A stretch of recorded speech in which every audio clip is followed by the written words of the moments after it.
Afternoon everyone, कैसे हैं आप सब। आई होप आप सब बहुत अच्छे होंगे। तो मैं आपकी अपनी साक्षी मैम, मैं आप लोगों को पढ़ाऊंगी रीजनिंग। और आज मैं आप लोगों को रीजनिंग में पढ़ाऊंगी सिलोगिज्म टॉपिक। जैसा कि आप लोगों को पता है, रीजनिंग हमारा एक ऐसा सब्जेक्ट होता है जो कि हर कम्पिटिटिव एग्ज़ाम में पूछा जाता है। और जो हमारा सिलोगिज्म है, ये हमारे बैंक और एसएससी के लिए तो बहुत इंपॉर्टेंट टॉपिक होता है। हमारे बैंक का जो प्रीलिम्स एग्ज़ाम होता है उसमें तो ये 5 मार्क्स के आते ही आते हैं। बहुत हो गया तो मान लो कि 4 मार्क्स, उससे कम का तो कभी नहीं पूछा जाता। और मेंस में भी 100% पूछा जाता है। तो चलिए, आज मैं आप लोगों को पढ़ाऊँगी सिलोगिज्म टॉपिक। तो स्टार्ट करते हैं हम सिलोगिज्म। सिलोगिज्म को हम सबसे पहले जान लेते हैं हिंदी में क्या बोलते हैं। इसको हम बोलते हैं न्याय निगमन। अब हमारा सिलोगिज्म होता क्या है, व्हाट इज़ सिलोगिज्म। तो सिलोगिज्म में बेसिकली हमारी दो चीज़ें होती हैं, एक होता है हमारा स्टेटमेंट और एक होता है हमारा कंक्लूजन। आप लोगों ने जैसा एग्ज़ाम में भी देखा होगा कि हमारे एग्ज़ाम में क्या होता है कि स्टेटमेंट दिया होता है, 3 से 4 लाइन का स्टेटमेंट दिया होता है और 2 या 3 कंक्लूजन पूछे जाते हैं। स्टेटमेंट हमारा हमेशा 100% फैक्ट होता है और एक इन्फॉर्मेशन होती है। लेकिन जो हमारा कंक्लूजन होता है वो हमें स्टेटमेंट को देख के बताना होता है कि क्या ये सही है या नहीं, क्या ये जो हमारा निष्कर्ष है ये अनुसरण कर रहा है या नहीं कर रहा, मतलब फॉलो कर रहा है या नहीं फॉलो कर रहा। ठीक है। तो इसमें जो हमारा सबसे पहले जो हमारा सिलोगिज्म है उसको सबसे सरल तरीका जो है सीखने का वो होता है हमारा वेन डायग्राम। तो हम लोग यहाँ पे वेन डायग्राम के माध्यम से सिलोगिज्म को सीखते हैं। तो चलिए, मैं आपको आगे ले चलती हूँ। अब सिलोगिज्म के हम कुछ टाइप जान लेते हैं। जो हमारा सिलोगिज्म होता है वो हमारा 4 टाइप्स का होता है। पहला हमारा होता है डायरेक्ट सिलोगिज्म। डायरेक्ट सिलोगिज्म आप लोगों ने, जो बैंक के बच्चे हैं यहाँ पे, उन्होंने देखा ही होगा एग्ज़ाम में कि जो हमारे प्रीलिम्स में पूछे जाते हैं वो थोड़े इजी टू मॉडरेट पूछे जाते हैं और मेंस में मॉडरेट टू डिफ़िकल्ट क्वेश्चन आते हैं। तो जो हमारा प्रीलिम्स का क्वेश्चन होता है वो डायरेक्ट सिलोगिज्म से क्वेश्चन पूछे जाते हैं। डायरेक्ट सिलोगिज्म में क्या होता है कि सिंपल आपको 2-3 स्टेटमेंट दिए होते हैं लाइन, और उसके बाद 2 कंक्लूजन दिए होते हैं। तो वही हमारा होता है डायरेक्ट सिलोगिज्म। दूसरा हमारा होता है रिवर्स सिलोगिज्म। रिवर्स सिलोगिज्म हमारा मेंस एग्जाम में पूछा जाता है। इसमें उल्टा कर देते हैं। इसमें क्या होता है, हमारा स्टेटमेंट दिया होता है और कंक्लूजन दिया होता है। इसमें हमें कंक्लूजन के बेस पे मुझे स्टेटमेंट को बताना होता है कि स्टेटमेंट हमारा सही है या गलत। तीसरा हमारा होता है कोडेड सिलोगिज्म और चौथा हमारा होता है XY सिलोगिज्म। अब जो हमारा तीसरा और चौथा है ये ज़्यादातर क्या ये हम कह सकते हैं ये हमारे मेंस के ही एग्ज़ाम में पूछे जाते हैं। तो जो हमारा यहाँ पे ये XY सिलोगिज्म है, ये मैं आप लोगों को बता देती हूँ पैटर्न। तो ये हमारे स्टेटमेंट पे एक एक्स दिया रहेगा, एक्स से एक्स का जो है लाइन कुछ दिया रहेगा और जो कंक्लूजन होगा उसमें वाई में कुछ लिखा होगा। अब हमें बताना होता है कि जो हमें जैसे एकदम मैच द फॉलोइंग के टाइप का दिया होता है। मतलब मान लो यहाँ पे, रुकिए मैं आप लोगों को बताती हूँ। यहाँ पे मान लो ये ऐसा एक पैटर्न दिया गया, ठीक है। अब ये यहाँ पे हमारा कुछ स्टेटमेंट दिया गया है, यहाँ पे स्टेटमेंट और यहाँ पे कंक्लूजन, ठीक है। अब यहाँ पे हमें क्या दिया रहेगा, एक्स और वाई। तो यहाँ पे जो हमारा स्टेटमेंट और जो कंक्लूजन, इसमें कुछ मिसिंग होगा और वही चीज़ें यहाँ पे लिखी होंगी। तो हमें मैच करना होता है कि क्या ये सही है या नहीं, वही हमें बताना होता है। ऐसा क्वेश्चन हमारे मेंस के एग्जाम में पूछा जाता है। अभी मैं आपको आगे आगे सब बताऊँगी। चलिए, अब मैं आगे के उस पर ले चलती हूँ, स्टार्ट करती हूँ। अरे हाँ, अब यहाँ पे हम देख लेते हैं केसेस ऑफ स्टेटमेंट्स। हमारा जो स्टेटमेंट दिया होता है वो तो मैंने आपको पहले ही बता दिया, वो हमारा फैक्ट होता है और एक इन्फॉर्मेशन होती है। अब उसके कुछ केसेस होते हैं, वो मैं आपके साथ यहाँ पे डिस्कस करती हूँ। पहला जो हमारा केस होता है वो होता है ऑल केस, ठीक है। ऑल के केस में आप लोगों ने यहाँ पे देखा कि जो ये हमारा ऑल केस है, ये वाला ऑल केस में क्या होता है, यहाँ पे दिया गया है ऑल AR B। मतलब जो हमारा पूरा का पूरा A है वो B के अंदर है, ठीक है। तो ऑल AR B का जो डायग्राम बनेगा वो ऐसे बनेगा। जैसे जैसे मैं आपको बताते चल रही हूँ वैसा वैसा आप लोग सीखते जाना, वरना इसमें बहुत कन्फ्यूजन हो जाता है। फिर अगर एक भी पॉइंट मिस हो गया तो वो आपको नहीं समझ आएगा। तो यहाँ पे ऑल का केस आपने देखा, ऑल AR B। जब भी हमें स्टेटमेंट में दिया रहेगा ऑल AR B या ऑल मैंगोज और फ्रूट्स या कुछ भी ऐसा दिया रहेगा, तो हम उसका डायग्राम ऐसे ही बनाएंगे जैसे यहाँ पे बना हुआ। दूसरा हमारा यहाँ पे केस आता है सम का। सम में आप लोगों ने देखा यहाँ पे दिया गया है सम AR B। मतलब ए का कुछ हिस्सा क्या है, बी है, ठीक है। तो जब भी हमारा स्टेटमेंट में ऐसा कुछ दिया रहेगा, सम ए आर बी, ए या बी की जगह कुछ भी दे सकते हैं, या दे दिया सम एप्पल और फ्रूट्स, ऐसा कुछ दे दिया, तो वहाँ पे हम कैसा डायग्राम बनाएंगे, ऐसे ही बनाएंगे। मतलब ए का कुछ हिस्सा क्या है, बी में है, ठीक है।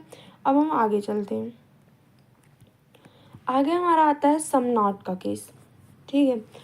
अब सम नॉट में हमारा क्या है, यहाँ पे सम नॉट को आप लोगों को बहुत अच्छे से समझना होगा। यहाँ पे क्या दिया गया है, सम नॉट।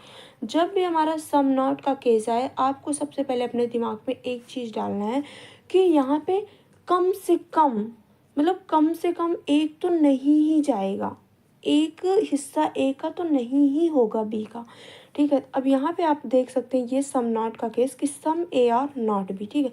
यहाँ पे जैसे दिया गया सम ए आर नॉट बी, तो यहाँ पे क्या दिया गया है, कुछ ए का हिस्सा बी नहीं है। मतलब मैं आपको जैसे एग्जांपल के थ्रू बताऊं कि मान लो बी का जो है फ्रेंड ए है, ठीक है।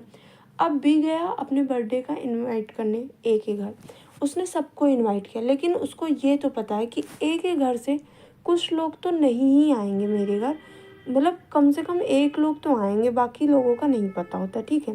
तो वहाँ पे क्या होता है, सम नॉट का केस।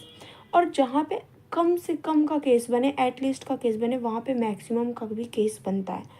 तो जब है कि कम से कम एक नहीं आएगा, तो हो सकता है वहाँ पे पूरा का पूरा ना है, ठीक है। तो अभी इसमें ज़्यादा नहीं उलझते, मैं आगे आपको और अच्छे से बताती हूँ। अभी मैं चौथा केस देखती हूँ। चौथा केस हमारा है यहाँ पे नो का। अब नो में क्या है, नो ए आर बी।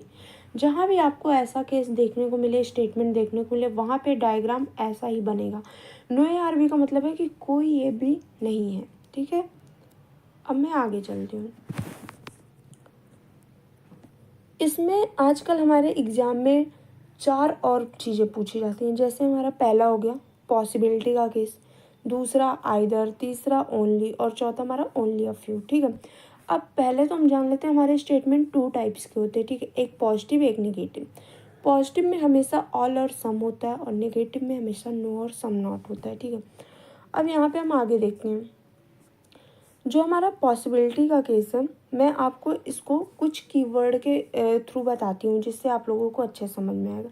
कभी कभी हमारे मेंस के एग्ज़ाम में क्या होता है, हमें सीधा सीधा ना पूछ के, all some some not no ना पूछ के, हमें कुछ उसकी जगह दूसरे भी कीवर्ड दिए होते हैं, तो वो यहाँ पे मैं देख लेती हूँ। सबसे पहले यहाँ पे देखो, ऑल को हम लोग क्या क्या बोल सकते हैं, ईच, एवरी, ओनली, 100%, एनी। जहाँ पे आपको ये सारे वर्ड जहाँ पे आपको ये सारे वर्ड देखने को मिलेंगे, हमें समझ जाना है कि ये ऑल का स्टेटमेंट है। दूसरा हमारा यहाँ पे है सम। दूसरा हमारा यहाँ पे क्या है, सम।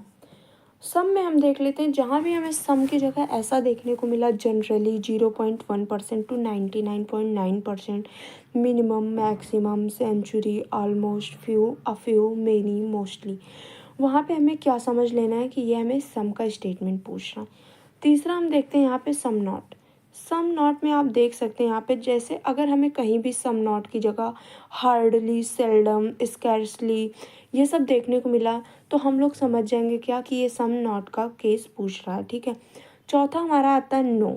कभी कभी हमें नो की जगह क्या देखने को मिल जाएगा, none, never, no one, all, not, 0%। तो हमें क्या समझ आना है कि ये नो का स्टेटमेंट है, ठीक है।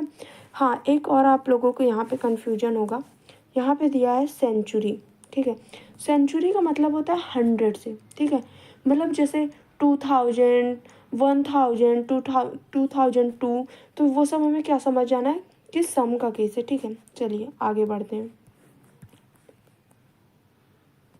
आगे हमारा यहाँ पे दिया है सर्टेन एंड असर्टेन। 2 टाइप्स हमारे होते हैं, इसमें हमारे सिलॉजिज्म में 2 होते हैं, 2 टाइप्स वर्ड होते हैं, एक सर्टेन, एक असर्टेन। हाँ, मुझे पता है अभी आप लोगों को समनाट वाला केस नहीं समझ आया, वो मैं आपको आगे समझाती हूँ। पहले मैं ये जो पढ़ा रही हूँ ये मैं समझ लेती हूँ। यहाँ पे आपको देखने को मिलेगा सर्टेन एंड असर्टेन। सर्टेन में क्या है, यहाँ पे हमारा देखिए, यहाँ पे दिया गया है ऑल ए आर बी। जब भी हमें ऐसा स्टेटमेंट देखने को मिले ऑल ए आर बी, ये हमारा हमेशा अनसर्टेन होता है।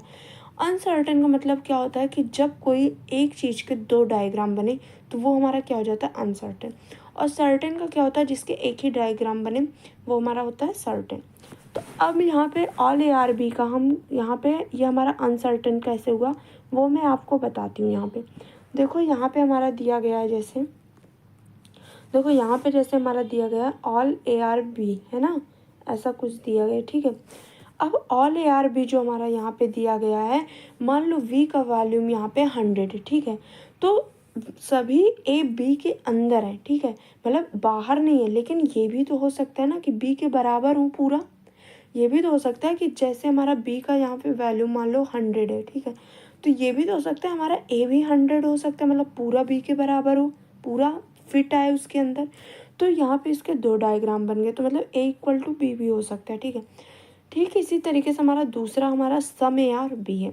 अब जो हमारा सम ए आर बी स्टेटमेंट है ये भी हमारा अनसर्टेन होगा। इसके भी दो डायग्राम बनेंगे। इसके दो डायग्राम कैसे बनेंगे वो मैं आपको समझाती हूँ। जैसे मान लो यहाँ पे दिया गया है कुछ ए बी है, मतलब ए का कुछ हिस्सा क्या है, बी है, ठीक है। अब ये हम कह सकते हैं कि जैसे सम ए आर बी, ठीक है, तो इसका भी हमारा ए इक्वल टू बी बनेगा। कैसे, पूरा ए भी बी हो सकता है। अगर मान लीजिए जैसे ए का कुछ हिस्सा बी है, ठीक है, तो ये भी तो हो सकता है कि पूरा ए बी हो। जैसे मान लो ऑल ए आर बी के केस में आपने देखा कि पूरा ए क्या है, बी के अंदर है, ठीक है, तो ए का कुछ हिस्सा भी क्या होगा, बी के अंदर होगा। मान लो वी का यहाँ पे वॉल्यूम 100 है, ठीक है, ये हम मान लेते हैं, और ए का भी हम मान लेते हैं 100 है, ठीक है। तो हम क्या 100% इसमें बता सकते हैं कि ए का कितना प्रतिशत बी के अंदर है? नहीं बता सकते ना, 100% तो नहीं बता सकते, सिर्फ ये बता सकते हैं कि कुछ ए बी है। अब 10% भी हो सकता है, 20% भी हो सकता है, या पूरा हो सकता है, ठीक है। तो इसके भी दो डायग्राम बनेंगे। नेक्स्ट हमारा आता है सम ए और नॉट बी। सम ए और नॉट बी हमारा क्या होता है, अनसर्टेन डायग्राम होता है। अब यहाँ मैं आपको समझाती हूँ अनसर्टेन डायग्राम कैसे होता है। यहाँ पे देख सकते हैं आप, यहाँ पे जैसे मैंने आपको बताया कि ए का कुछ हिस्सा क्या है, बी नहीं है, ठीक है। ए का कुछ हिस्सा क्या है, बी नहीं है, मतलब कुछ ए बी नहीं है। लेकिन जहाँ पे मैंने आपको क्या बोला, जहाँ पे मिनिमम की बात आए वहाँ पे मैक्सिमम 100% मैक्सिमम की बात होती है। तो मान लीजिए कुछ ए बी नहीं है, तो ये भी तो हो सकता है ना कि पूरा ए बी नहीं है। जैसे मान लो बी के घर कुछ फंक्शन है, ठीक है, जैसे मैंने अभी आपको पहले एग्जांपल में बताया, लेकिन वहाँ पे हो सकता है आपको अच्छे से क्लियर ना हुआ हो, तो मैं आपको दोबारा वो एग्जांपल देती हूँ। मान लो बी के घर में कुछ फंक्शन है, अब उसने ए के घर वालों को इनवाइट किया, ठीक है, तो ए के घर वालों ने बी से कहा कि मेरे घर से कुछ लोग आपके घर नहीं जाएंगे। मान लो वो नहीं पसंद कर रहे हैं बी को, तो उनके घर से कुछ लोग नहीं आए। लेकिन ये भी तो हो सकता है कि कुछ नहीं आएंगे तो पूरे भी ना आए, ये भी तो हो सकता है ना, पॉसिबल है कि नहीं है ना। तो वैसे इसका दो डायग्राम बनेगा। तो ये भी हमारा क्या होता है, अनसर्टेन। मतलब जो हमारे 4 केस होते हैं उसमें 4 केसेस में हमारे 3 केसेस ऐसे होते हैं जो अनसर्टेन होते हैं, और एक केस हमारा ऐसा होता है जो सर्टेन होता है, जिसका मतलब नहीं तो नहीं, वो होता है हमारा नो का केस। अब जैसे यहाँ पे आपने देखा ये नो ए आर बी, ठीक है, नो ए आर बी का कैसे डायग्राम बनेगा, यहाँ पे आपको दिखाया गया कोई ए बी नहीं है, मतलब साफ साफ मना कर दिया गया कि हमारे घर से आपके घर कोई नहीं जाएगा। कोई नहीं मतलब कोई नहीं जाएगा, तो इसका एक ही डायग्राम बनेगा। तो ये हमारा क्या हो गया, सर्टेन।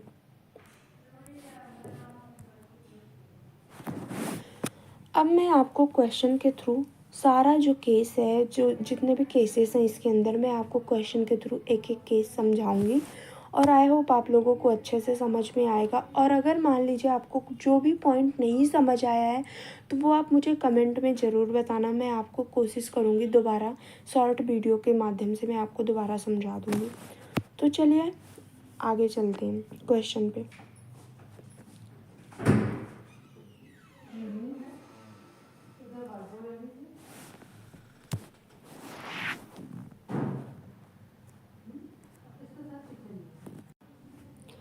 तो मैं आपको आगे बताती हूँ जो हमारा ये है ऑल का केस। इसको मैं आप लोगों को क्वेश्चन के थ्रू बताती हूँ। जैसे यहाँ पे क्वेश्चन में दिया गया ऑल बी आर बग, मतलब क्या हो गया, सभी मधुमक्खियाँ कीड़े। तो जैसा कि अभी आप लोगों को मैंने एक वेन डायग्राम के थ्रू बताया था कि ऑल केस का डायग्राम कैसे बनता है, तो वो मैं आपको यहाँ पे देखिए, आपको 3 स्टेटमेंट दिए गए हैं और कुछ कंक्लूजन दिए गए। अब मुझे कंक्लूजन को, स्टेटमेंट को देखते हुए बताना है कि क्या ये फॉलो हो रहा है या नहीं फॉलो हो रहा है, क्या ये वैलिड है या नहीं वैलिड। ठीक है, तो पहले हम स्टेटमेंट का वेन डायग्राम बनाएंगे। जैसे यहाँ पे दिया गया ऑल वी आर बग, सभी मधुमक्खियाँ क्या हैं, कीड़े। तो इसका हम डायग्राम कैसे बनाएंगे, बनाते हैं। हाँ देखिए, ऑल वी आर बग। यहाँ पे ये बन नहीं रहा है, 1 मिनट रुक जाइए।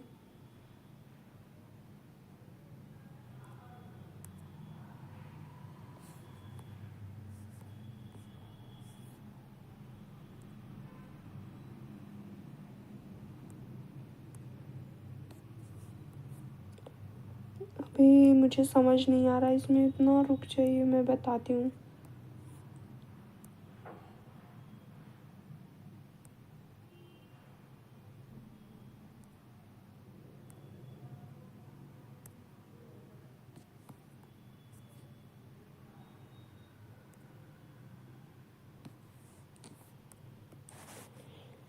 ऐसे ही चलिए, आप लोग समझिए। ये जैसे दिया गया ऑल, मैं पहला पहला वर्ड लिख रही हूँ, ऑल वी आर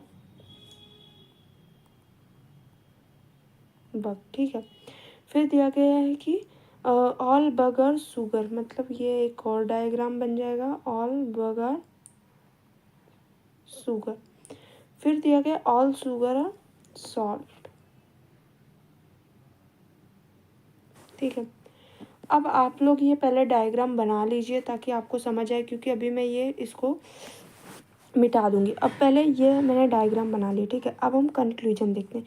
पहला कंक्लूजन क्या दिया गया है, सम बी आर बग। ठीक है, देखो पहला कंक्लूजन क्या दिया गया, सम बी आर बग, मतलब कुछ मधुमक्खियाँ क्या हैं, कीड़े हैं।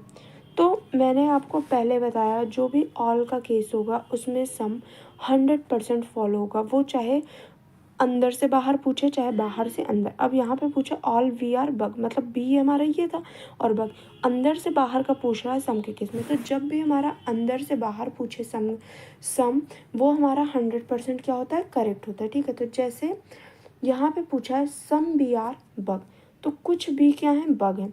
तो जब इसमें पहले ही बोल दिया गया कि पूरे बी क्या है, बग के अंदर हैं, तो कुछ बी भी बग के अंदर होंगे। ठीक है, तो पहला हमारा क्या हो गया, सही हो गया। दूसरा हमारा दिया गया ऑल वी आर शुगर, सभी भी हमारे क्या हैं, शुगर। अब देखो सभी भी हमारे क्या हैं, बग, और सभी बग हमारे क्या हैं, शुगर। ठीक है, जैसे मैंने आपको वहाँ वॉल्यूम बताया था, वॉल्यूम के माध्यम से मैंने एग्जांपल दिया था कि मान लो मैं यहाँ पे आपको एग्जांपल बताया, बग का वॉल्यूम 100 है, अब बी का भी वॉल्यूम 100 है, तो ये दोनों एक बराबर हो सकते हैं ना। वैसे ही मान लो शुगर का वॉल्यूम 100 है, तो इसके बराबर हो जाएगा। तो all we are bug, all we are sugar क्या होगा, करेक्ट। तीसरा हमारे यहाँ पे दिया गया है सम सॉल्ट आर शुगर। मैंने अभी आपको बताया कि ऑल के केस में चाहे अंदर से बाहर पूछे चाहे बाहर से अंदर पूछे, वो हमेशा क्या होगा, 100% फैक्ट होगा। मतलब जब भी हमारा स्टेटमेंट ऑल का दिया रहेगा और हमारे कंक्लूजन में सम पूछेगा, वो चाहे अंदर से बाहर पूछे चाहे बाहर से अंदर, वो हमेशा क्या होगा, करेक्ट होगा। तो यहाँ पे क्या पूछा है, सम सॉल्ट और शुगर। अब बाहर से अंदर की ओर पूछा तो ये भी क्या होगा, सही होगा। कुछ नमक क्या है, चीनी है। ठीक है, अब दिया गया है ऑल सॉल्ट और शुगर, ऑल सॉल्ट और शुगर। जब भी ऑल का स्टेटमेंट दिया गया हो और उसमें हमारा पूछे बाहर से अंदर की ओर ऑल का कि ये सही होगा गलत होगा, तो वो हमेशा क्या होता है, पॉसिबिलिटी में चेंज हो जाता है, तो वो सही नहीं होता 100%। तो ये जो ऑल सॉल्ट और शुगर दिया गया है कि सभी नमक चीनी है, तो ये 100% सत्य नहीं है, ये पॉसिबिलिटी में चेंज हो जाएगा।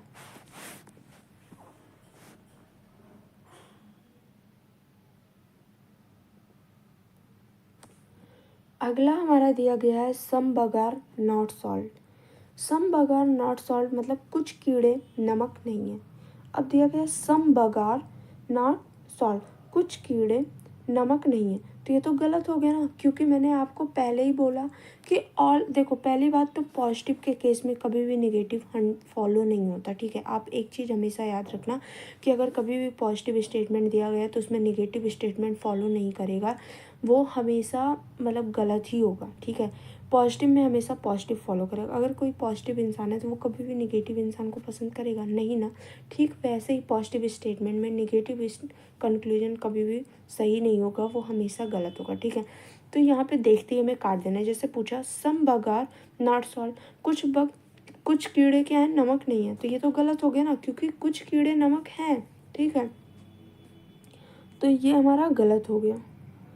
अगला हमारा दिया गया नो बग आर सॉल्ट, कोई बग चीनी नहीं है। मैंने आपको पहले भी बोला अगर पॉजिटिव स्टेटमेंट दिया गया तो उसमें नेगेटिव कंक्लूजन फॉलो नहीं होगा। अब यहाँ पे दिया गया नो बग आर सॉल्ट, मतलब कोई बग चीनी नहीं है, तो ये भी क्या हो जाएगा, गलत हो जाएगा, ठीक है। अगला हमारा है नो सॉल्ट आर शुगर, कोई सॉल्ट शुगर नहीं है, कोई सॉल्ट शुगर नहीं है। ये हम 100% क्यों, ये हम कैसे बोल देंगे कोई सॉल्ट हमारा शुगर नहीं है, नहीं बोल सकते ना, क्योंकि सभी शुगर हमारे क्या है, सॉल्ट के अंदर है।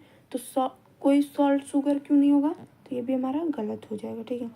अगला हमारा दिया गया है some salt or no sugar, कुछ नमक चीनी नहीं है, ठीक है। क्या दिया गया, कुछ नमक चीनी नहीं है, तो ये भी हमारा गलत हो जाएगा, ठीक है।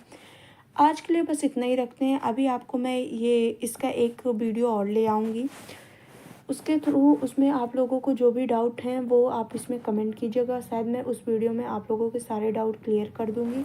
और ये मेरा फर्स्ट वीडियो है, तो प्लीज़ स्टूडेंट मुझे कोई भी जज मत करना। हाँ, जो भी मेरी गलतियाँ हैं वो आप लोग मुझे बताना कि कहाँ पे मेरी गलतियाँ हैं, क्योंकि मैं ऑफलाइन टीचिंग करती हूँ लेकिन ऑनलाइन में मेरी ये फर्स्ट क्लास है। So thank you so much. अगर आप लोगों को अच्छा लगे, समझ आया हो मेरी क्लास, तो मेरी वीडियो को लाइक एंड शेयर करना और मेरे चैनल को सब्सक्राइब कर देना। मिलते हैं आपसे नेक्स्ट क्लास में।